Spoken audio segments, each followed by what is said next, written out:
जो कि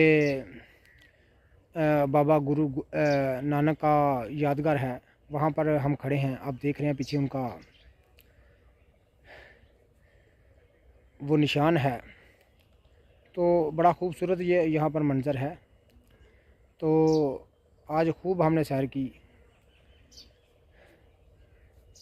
तमाम मनाज़र आप मेरे पीछे देख रहे हैं, बड़े खूबसूरत मनाज़र हैं मेरे पीछे। तो ये आप देख रहे हैं, सूरज की रोशनी आज कम है, ज़रा मौसम अबर आलूद है। तो ये सिखों के लिए एक मुबारक जगह है।